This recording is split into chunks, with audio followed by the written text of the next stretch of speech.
Hola a todos, ¿qué tal? ¿Cómo están? Tras largos meses de sequía teatral, un público ávido y enmascarado ha podido volver a los teatros para asistir a ese rito tan antiguo como efímero. Como todos los años se ha celebrado el Día Mundial del Teatro, que este año tenía un significado especial por múltiples razones, como lo comentaba el gran actor español José Sacristán.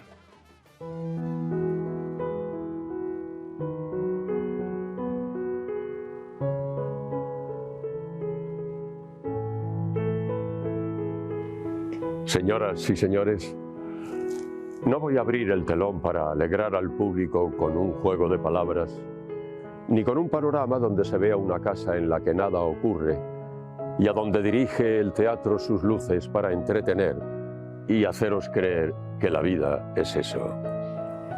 No. El poeta, con todos sus 5 sentidos en perfecto estado de salud, va a tener no el gusto, sino el sentimiento de enseñaros esta noche un pequeño rincón de realidad. Ángeles, sombras, voces, liras de nieve y sueños existen y vuelan entre vosotros, tan reales como la lujuria, las monedas que lleváis en el bolsillo, o el cáncer latente en el hermoso seno de la mujer, o el labio cansado del comerciante. Venís al teatro con el afán único de divertiros y tenéis autores a los que pagáis, y es muy justo.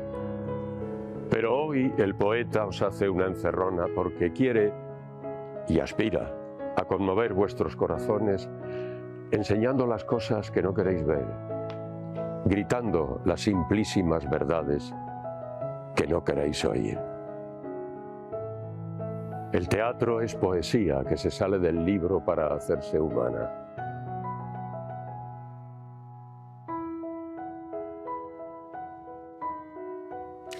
Y aquí en París, este miércoles, con unos días de retraso porque caía en domingo, el Día del Teatro, la editorial francesa Actualité Édition, especializada en traducir teatro contemporáneo hispano y latinoamericano, celebra este Día Mundial presentando sus novedades con la participación del gran actor francés Charles González.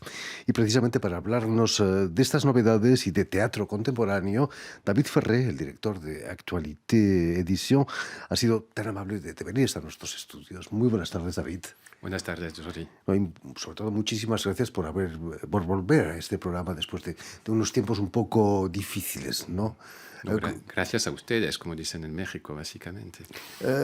El bombardeo del teatro de Mariupol, ahí en Ucrania, en el que se teme que murieron casi 300 personas, hace un par de semanas, no pude dejar indiferente a nadie, pero a ti como hombre de teatro imagino que te afectó de una manera especial, ¿no? Sí, porque obviamente como artista pertenecemos a una comunidad artística, ¿no? Que nos conozcamos o no, y creo que el teatro, a pesar de no estar todos de acuerdo, somos una comunidad, una colectividad muy importante en la historia de la humanidad, ¿no? En cuanto a la cuestión esta en Ucrania, creo que es destruir el pulso vital de una sociedad, es empezar con el teatro, básicamente. Terrible, ¿no? A pesar de la tradición teatral rusa, ¿no? Sin hablar de Chekhov o Stanislavski, gran maestro de actores. Pero, ¿tú crees que Putin podría admitir, como decía Sacristán en el texto, una obra que grite lo que él no quiere oír? Supuestamente los grandes dictadores de esta historia nunca quisieron admitir lo que no querían escuchar, ¿no? O sea, tenemos ejemplos en España y en toda Sudamérica. Entonces creo que la historia nos dice que no quiere escuchar lo que el pueblo le quiere decir, por eso lo destruye precisamente. A la vez sigo pensando y viendo que cuando se destruye un teatro nacional, que es un emblema también de todo eso, se sigue generando el teatro sigue existiendo de manera alternativa, en lugares alternativos y escondidos, y la oscuridad a veces protege el teatro de estos momentos de la historia. Y seguro que, desgraciadamente o afortunadamente, muchos dramaturgos van a utilizar esta guerra como tema de sus obras, ¿no? Sí, para expresar la falta de la violencia que se está generando allí. De hecho, estoy en contacto con dramaturgos allí, dramaturgas, y bueno, lo más que podamos hacer, sino recibirlos en algunos momentos, es transmitir su obra dramática, que nos mandan los textos y traducirlos a todos los idiomas y tener esta capacidad de difundir, de vectorializar, diríamos casi, estas obras, digamos, iniciadas y vinculadas con la guerra y el concepto de la guerra ahora mismo. Porque, David Ferrer, más allá de tu trabajo como editor y director de esta editorial, eres desde el año pasado presidente del Eurodrama. La guerra en Ucrania es realmente un eurodrama, ¿no? Sí, es un eurodrama que pone toda Europa en guerra, de hecho, ¿no? O sea, no es que Ucrania esté en guerra, sino que toda Europa está en guerra, digamos, con armas que no son las habituales ni las tradicionales. Respecto a esto, creo que es importante recordar que la traducción literaria es un acto político, precisamente, y que hay que hacer existir. Tenemos múltiples ejemplos en Sudamérica también, donde y cuando la traducción sirvió, sino para salvar los autores, por lo menos dar a conocer la obra vinculada con el contexto de guerra, ¿no? Que ha sido el tema, por ejemplo, de Tintas Frescas, un programa del Ministerio de Cultura francés en los años 90 para dar a conocer las dramaturgias vinculadas con los países de dictadura, digamos, en Sudamérica y América Central. Es un ejemplo muy teatral, digamos, vinculado con el teatro, pero la traducción teatral es vital en este momento para mantener el teatro vivo y los artistas vivos en Ucrania, no desde un punto de vista económico, sino desde un punto de vista puramente existencial, ¿no? Cuéntanos, David, ¿qué es Eurodram y para qué sirve esta organización que tú presides? Gracias, Jordi, por esta pregunta. No sé para qué sirve. Sirve para lo que uno quiere hacer con esta herramienta. Es una herramienta que es una red con 33 comités lingüísticos, no nacionales, sino lingüísticos. De toda Europa. De toda Europa, Europa del Este y el Mediterráneo, digamos, África del Norte, ¿no? Es una red que nació hace 20 años, precisamente este año celebramos 20 años, iniciada por Dominique Dolmieux y la Maison d'Orient d'Europe et d'Orient en París, para dar a conocer inicialmente las escrituras iniciadas digamos, como decía, sí, iniciadas en el contexto de la exguerra de Yugoslavia o la guerra de ex-Yugoslavia, como quieran. Y entonces en este momento se generó una serie de comités lingüísticos que dan a conocer un año los textos escritos en los idiomas de los mismos comités y el año siguiente las traducciones. Y entonces cada comité tiene toda la libertad para seleccionar las obras que le corresponde. Son todos profesionales del teatro y de la traducción, eso sí. Y luego, pues cada comité busca los medios económicos para publicar y dar a conocer estos textos. El más importante es el comité francófono, obviamente, y el español, digamos, el castellano y gallego empieza a tener una importancia en cuanto a cantidad, lo cual no quita el mérito y la importancia para nosotros de los comités ucranianos, turcos, etcétera, etcétera, de los países donde realmente la libertad de expresión es un problema hoy en día. Un gran problema. Precisamente hablando de teatro español, la gran tradición del teatro español la conociste muy de cerca en Madrid, donde vas a estudiar dramaturgia en los años 90. Veías mucho teatro, imagino, ¿no? En aquellos años de estudiante. Bueno, sí, teníamos que ver mucho teatro, era una obligación porque estudié en la RESAD, ¿no? Entonces la Escuela de Arte Dramático de Madrid, entonces era como una obligación ir al teatro. Pero básicamente lo que descubrí es que hablar otro idioma, en el espacio teatral por lo menos, genera una libertad que desconoce uno mismo en su propio idioma. Entonces sí que con este idioma descubrí la libertad, básicamente. La situación política muy diferente de la de Francia. España acababa de inaugurar una democracia después de 40 años de dictadura. ¿Te chocó esa diferencia entre los dos teatros? Creo que era demasiado joven para que me chocase, ¿no? Porque tenía 20 años. Entonces esto yo creo que a los 20 años lo percibes, pero no lo puedes analizar. Lo que sí me llamó muchísimo la atención en estos años es que en España había autores, había gente que intentaba escribir después del franquismo y la escritura precisamente era un vector de democratización, ¿no? Allí nacieron los talleres de escritura colectivos con Guillermo Heras y todo eso dio una generación de autores muy importantes, de dramaturgos muy importantes en España, cosa que no es así en Francia, obviamente, no ha sido así. Ha evolucionado mucho, ¿no?, la escritura teatral. El dramaturgo histrión ya no existe casi, hay una creación colectiva cada vez más, ¿no? Sí, pero se sigue manteniendo esta cosa del artista dramaturgo un poco romántico, ¿no? Que el que maneja, digamos, la palabra, ¿no? Pero es cierto que también el escenario, el diálogo con el escenario, la experiencia teatral, viene a cambiar muchísimo las formas, digamos, de escritura en el espacio teatral. Sí. Hablando de teatro español, uno de los grandes dramaturgos que tú has traducido cuando todavía no se le conocía era Juan Mayorga. Tuve la suerte de tenerlo un par de veces en nuestro programa. Es difícil apostar por un joven dramaturgo como era Juan Mayorga entonces. Bueno, en aquel momento lo llevé conmigo en la maleta, ¿no? Y sí que fue difícil, la verdad. Sus libros, imagino, no él. Sus libros. Él se quedó allí en Madrid, sí, con su familia. No, sí, es difícil, pero sigo haciendo el mismo trabajo. Ahora ya no con Juan, que Juan es un autor muy asentado y no lo traduzco yo, pero sí que sigo haciendo esto con mi propio trabajo, tanto como traductor como editor. Volviendo a la celebración del Día Mundial del Teatro que vais a hacer esta tarde en la Maison de l'Amérique Latine, la Casa de América Latina, aquí en París, va a participar Charles González, hablábamos de Lorca, que tiene una estrecha relación con Federico García Lorca, ¿no? Yo creo que su padre era el abogado de García Lorca justo antes de su muerte, ¿no? Asesinado por los franquistas. Sí, Charles tiene una historia con España, digamos, está totalmente vinculado con esta misma historia de Lorca y tanto pues dramática, dramatúrgica, etcétera, etcétera. Yo lo conocí acá, Charles, y es un encuentro tanto humano como artístico enorme y se agradece muchísimo porque, perdón, precisamente habla castellano de maravilla, y lo que más me interesa, entre comillas, de Charles es la voz actoral que da a los textos en francés, que los leemos en francés, pero conociendo el español y toda su riqueza, tanto plástica como sonora, ¿no? Entonces, desde allí hablamos mucho de traducción. Cuando Charles lee un texto en francés, lo está traduciendo también desde el español, ¿no? Y lo que más interesante me parece es el cuerpo que está dando este idioma en mi propia traducción. Volviendo a tu casa editorial, Actualité Edition, ¿cómo nace Actualité Edition? ¿Con Pues qué idea, con sí, qué intención? nació con esta misma idea de la libertad, porque cuando llegué acá, cuando volví a Francia en los años 2000, pues se veía que el teatro español tenía cabida en el aparato de producción, pero a nivel escénico. O sea, si el texto no tenía cabida en el aparato de producción público de acá, no se podía traducir, bueno, se podía traducir, pero el texto no tenía mayor importancia. Esto para empezar. Y segundo, porque lo que en aquel momento era el formato dramático ya no interesaba a la institución. Era un teatro postdramático, performativo, y la escritura como tal no interesaba a la institución, porque la institución teatral de acá se interesa y se sigue interesando mucho más por el modelo, digamos, germanófono, donde el actor y el hablar y la performance viene a desarrollar la puesta en escena, pero no desde el mismo texto, ¿no?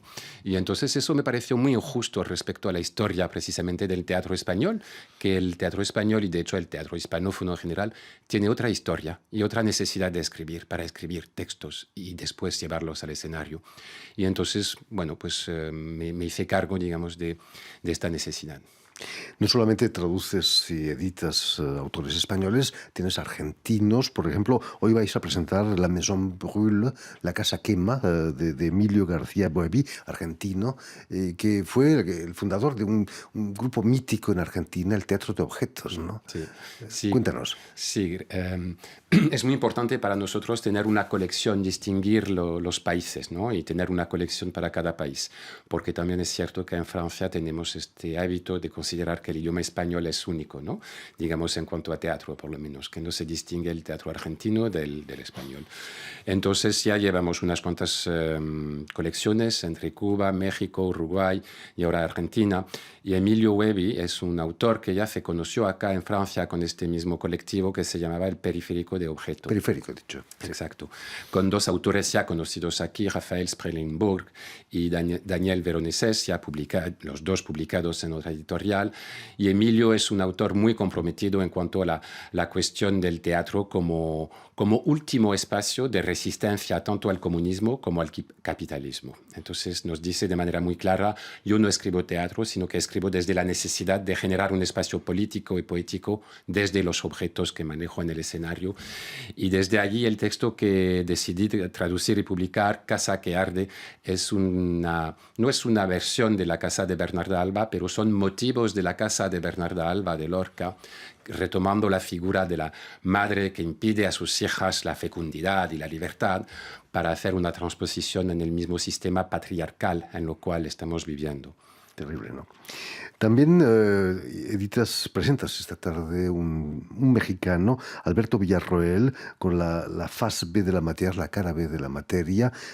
Tienes relaciones estrechas, ¿no?, con México. Has viajado mucho a México. Sí, porque México es una tierra de exilio. Entonces, cuando tuve la necesidad de escaparme de nuevo de Francia, entre comillas, hace unos 10 años, pues el caso es que conocí a Verónica Musalem, que la invitaron creo que aquí una vez, una dramaturga muy, muy interesante, y entonces desde allí se inició una relación amorosa con México, con el teatro mexicano, que es aplastante.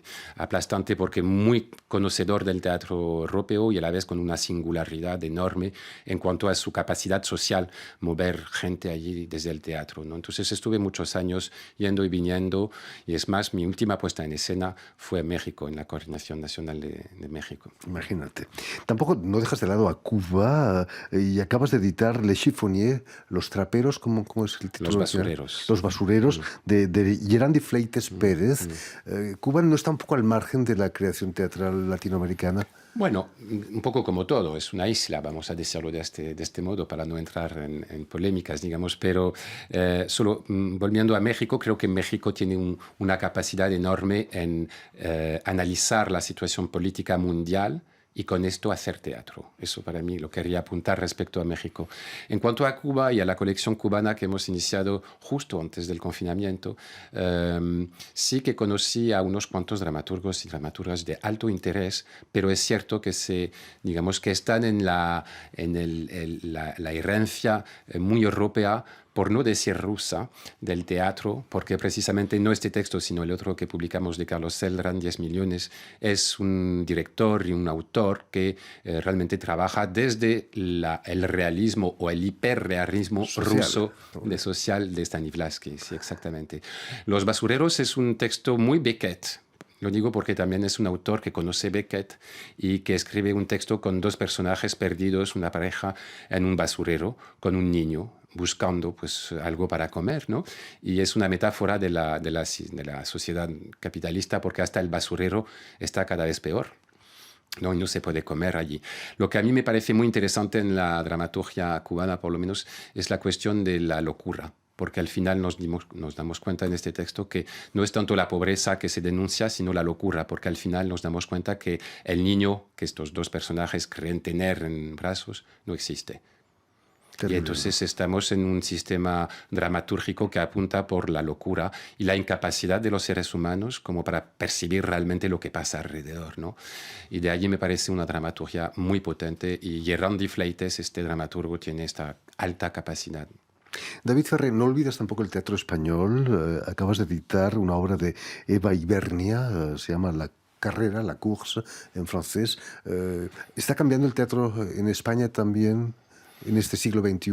Ha cambiado ya mucho al inicio del siglo. Creo que ahora mismo en España estamos en una fase más de estabilización, de estabilizar lo que ya se ha ido generando en los años 2000. Lo que sí es cierto es que el espacio dramatúrgico español es fundador y fundamental en cuanto, creo, en las dramaturgias hispanófonas en general, ¿no? Ha generado un conocimiento tanto literario como escénico muy, muy grande, y sobre todo la relación entre a ver si es un texto dramático y escrito como texto, o bien un texto escénico escrito para la escena. Esta dicotomía, digamos, que nos vale a nosotros aquí como etiquetas, no vale tanto en España al día de hoy. Y Eva Ibernia es una de estas dramaturgas que creo que vive en Cataluña ahora. Maneja el texto, obviamente, desde un espacio poético, y me parece muy importante apuntar esto, una necesidad de escribir lo que escribe, manejando obviamente un formato dramatúrgico muy concreto, que en este caso es como un texto de cuántica física o de física cuántica, como quieras, porque estamos en un hotel, pero estamos en África a la vez, y estamos en un tiempo remoto, el de la fundación, digamos, de la humanidad, y nunca sabemos muy bien dónde estamos, con tres personajes que se están buscando también dónde están. Todas estas ediciones pueden dar pie o han dado pie quizás a puestas en escena aquí en Francia. Bueno, el cometido es que dé pie a puestas en escena. La verdad es que teníamos ya varios proyectos iniciados en el 19 que se han quedado abajo porque no somos una prioridad, digamos, en la producción teatral, pero sí que para el 23 ya tenemos 2 proyectos de producción o de coproducción en 2 teatros públicos en Francia. En fin, pues ya lo saben, si quieren saber más de esta colección de teatro traducido al francés, de teatro que viene de España o de América Latina, tienen una cita esta tarde a las 7 de la tarde en la Maison de l'Amérique Latina con David Ferré, el director de Actualité Edición, y también con el gran actor Charles González, que leerá seguramente varios textos de estas obras. Muchísimas gracias, David, por haber estado aquí con nosotros. Permíteme también que dé las gracias a Guillaume Buffet y a Julien Leng, quienes se han ocupado hoy de la realización del programa, y también saludar a nuestros telespectadores, porque nos siguen en toda América Latina gracias a la cadena Unión Continental Latinoamérica y a la red TAL, que reúne las televisoras públicas y universitarias también de América Latina. Y a ustedes, muchísimas gracias por su atención y les damos cita para una nueva edición de El Invitado de Radio Francia Internacional.